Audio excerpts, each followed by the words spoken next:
జగద్గురుం కృష్ణం వందే జగద్గురుం కృష్ణం వందే జగద్గురుం గోవింద ఏడుకొండలవాడ వెంకటరమణ గోవింద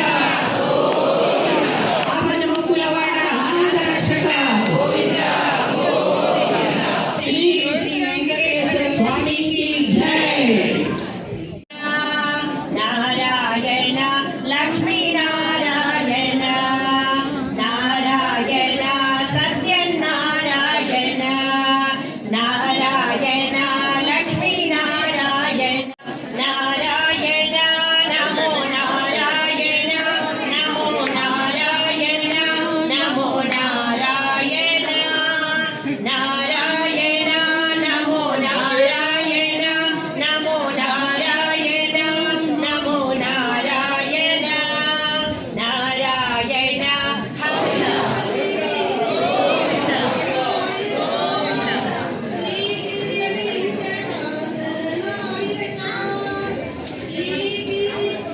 స్వామివారి తొలి ఏకాదశి పర్వదిన సందర్భంగా మనము స్వామివారి సన్నిధిలో తొలి ఏకాదశి సందర్భంగా మనము స్వామివారి వెంకటేశ్వర వ్రతాన్ని అత్యంత వైభవపేతంగా మరికొద్ది క్షణాల్లో ప్రారంభం చేసుకుంటున్నాము. కాబట్టి భక్తాదులందరూ కూడా ఈ క్షణము ఇక్కడ ఉండడం మన పూర్వజన్మ సుకృతము. సంవత్సరంలో 2 ఏకాదశులు చాలా పవిత్రమైనవి. ఒకటి తొలి ఏకాదశి ఈ రోజు, రెండవది వైకుంఠ ఏకాదశి. ఈ రెండు కూడా మన సంవత్సరంలో ప్రతి నెల కూడా 2 ఏకాదశులు వస్తాయి. 24 ఏకాదశులు ఉంటాయి. ఆ ఏకాదశిలో మనం చేసే ప్రధాన ఫలాన్ని మొత్తము కూడా ఈ 2 ఏకాదశుల్లో కనుక మనం ఉపవాసం చేసిన లేదా స్వామివారి సన్నిధానంలోకి వచ్చేసి మనము తృణమో పణమో ఈ పూజా కార్యక్రమంలో ఏ పూజా కార్యక్రమంలో కానీ స్వామివారి దేవాలయంలో మనం సమర్పించినట్టయితే 1,000,000 జన్మల ఫలితం దక్కుతుంది. అలానే కాకుండా ఈ మిగతా 24 ఏకాదశుల వ్రత ఫలితం కూడా మనకు దక్కుతుంది.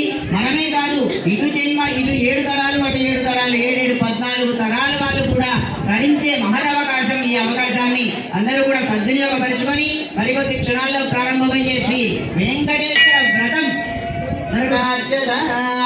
ఓం విఘ్నేత్రాజమ్య.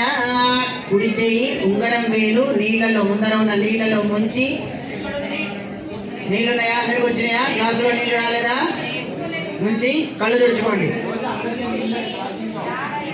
అందుకని ఎప్పుడు కూడా పెద్దవాళ్ళు అంటారు ఏమని, ఎదురుగా ఉండి నమస్కారం చేయొద్దు స్వామికి అంటారు. ఆ ఎదురుగా ఉండకుండా మనము పక్కన ఉండి స్వామివారి అనుగ్రహం మనకు రావాలి, కానీ స్వామివారి దృష్టి మన మీద పడకూడదు. స్వామివారి దృష్టి మన మీద పడదు అనుకోండి, అవి తట్టుకోలేము అనమాట, మన శరీరాలు తట్టుకోలేవు. ఎందుకు అంటే ఒక సూర్యుడిని మనం చూడటానికే మన కళ్ళు పోతాయి. అలాంటి కోటి సూర్య సమప్రభవమైన స్వామివారి అనుగ్రహం మనకు ఆ దృష్టి సంప్రాప్య గురుపూజాం చకారయేత్ గురుధ్యానం ప్రవక్ష్యామి పుత్రపీడో ప్రశాంతయే ఓం బృహస్పతయదేతర్యోర్గా అస్మదివాదికృతమజ్జనేషు వేదిరేచ్చంసత్ప్రజాతస్మాత్ రుణందే చిత్రం శ్రీ బృహస్పతికామావాహయామి. ఓం శ్రీ గురవే నమః. గోవింద. ఈ తొలి ఏకాదశిలో ఈ రోజు నుంచి కూడా మనకు స్వామివారి మనకు 2 ఆయనాలు ఉంటాయంటే, ఒక్కొక్క ఉత్తరాయణము దక్షిణాయనం అని 2 ఆయనాలు ఉంటాయి. ఉత్తరాయణము ఎప్పటి నుంచి? మనకు సంక్రాంతి నుంచి కూడా ఇప్పటి వరకు ఉత్తరాయణం అని అంటారు. అంటే దేవతలందరికీ కూడా పగలు, మనకెలా పగలు రాత్రి ఉంటుందో మనకు ఉత్తరాయణం మొత్తం కూడా దేవతలకందరికీ కూడా పగలు. ఓం విఘ్నేత్రాజమ్య. కుడి చేయి ఉంగరం వేలు నీళ్ళలో ముందర ఉన్న నీళ్ళలో ముంచి, నీళ్ళున్నాయా? అందరికి వచ్చినాయా? గ్లాసులో నీళ్ళు రాలేదా? ముంచి కళ్ళు తుడుచుకోండి. ఓం నేత్రాజమ్య. నేత్రాజమనం చేశారా? నేత్రాజమ్య. ఓం కేశవాయ స్వాహ, ఓం నారాయణాయ స్వాహ, ఓం మాధవాయ స్వాహ, ఓం గోవిందాయ నమః, ఓం విష్ణవే నమః, ఓం మధుసూదనాయ, ఓం త్రివిక్రమాయ, ఓం వామనాయ, ఓం శ్రీధరాయ, ఓం ఋషికేశాయ నమః, ఓం పద్మనాభాయ, ఓం దామోదరాయ, ఓం శంకరధరాయ, ఓం వాసుదేవాయ నమః. 7 సంఖ్య ఇష్టం కాబట్టి 7 కథలతో స్వామివారిని మనం సేవించడము చాలా మహద్భాగ్యము.